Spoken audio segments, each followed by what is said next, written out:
লন্ডনে ডক্টর ইউনূসের সাথে সাক্ষাৎ করতে চান টিউলিপ সিদ্দিক। কি কারণে সাক্ষাৎ করতে চান সেটা আর একটা খবরে জানাবো, বা যদি এই খবরে থাকে তাহলে বিস্তারিত পড়ব, জানব।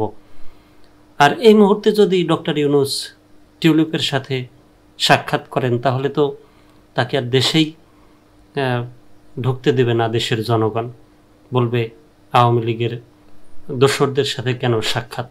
যুক্তরাজ্যের সাবেক সিটি মিনিস্টার ও ব্রিটিশ পার্লামেন্ট সদস্য টিউলিপ সিদ্দিক বাংলাদেশের অন্তর্বর্তী সরকারের প্রধান উপদেষ্টা ডক্টর মোহাম্মদ ইউনূসের সঙ্গে লন্ডনে সাক্ষাৎ করতে চান। ডক্টর ইউনূসের লন্ডন সফরের সময়ে সাক্ষাৎ করতে চান এবং এজন্য অনুরোধ করে একটি চিঠিও পাঠিয়েছেন টিউলিপ। রোববার ব্রিটিশ সংবাদ মাধ্যম দ্য গার্ডিয়ানে প্রকাশিত এক প্রতিবেদনে এমনটাই বলা হয়েছে।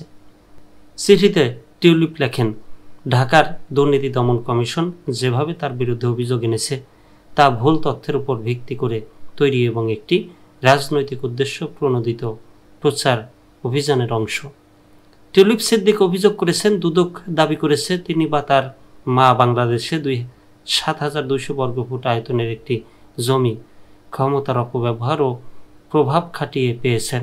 টিউলিপ এ অভিযোগ অস্বীকার করে বলেন, বাংলাদেশে তার বা তার পরিবারের কোনো আর্থিক স্বার্থ নেই এবং তিনি কোনোদিনও এমন জমির মালিক ছিলেন না। দেখেন, দুদকের অভিযানে বা এই দুদকের কাছে অপরাধী ছিলেন ডক্টর মোহাম্মদ ইউনূস। আজকে সেই দুদকের কাছেই অপরাধী বা দুদকের চোখে অপরাধী টিউলিপ সিদ্দিকী বা শেখ হাসিনা, শেখ রেহানা বা তাদের পরিবারের সবাই মোটামুটি প্রায়। তারই মধ্যে একজন টিউলিপ সিদ্দিক ডক্টর মোহাম্মদ ইউনূসের সাথে সাক্ষাৎ করতে চাচ্ছেন।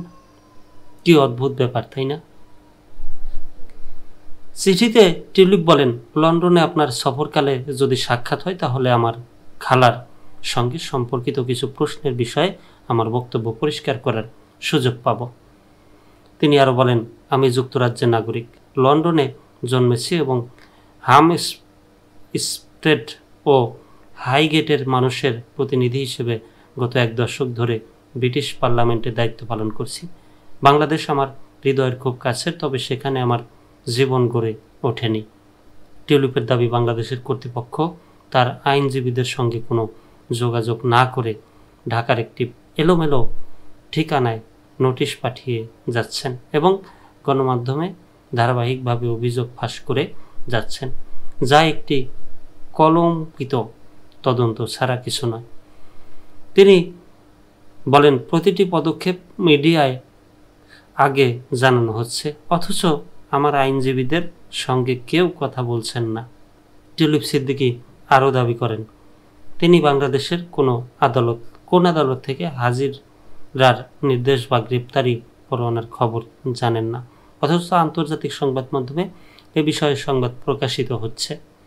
এদিকে শেখ হাসিনা, যিনি টিউলিপের খালা ও বাংলাদেশের সাবেক প্রধানমন্ত্রী, তার বিরুদ্ধেও সম্প্রতি অনুপস্থিত অবস্থায় মানবতা বিরোধী অপরাধের মামলার বিচার শুরু হয়েছে।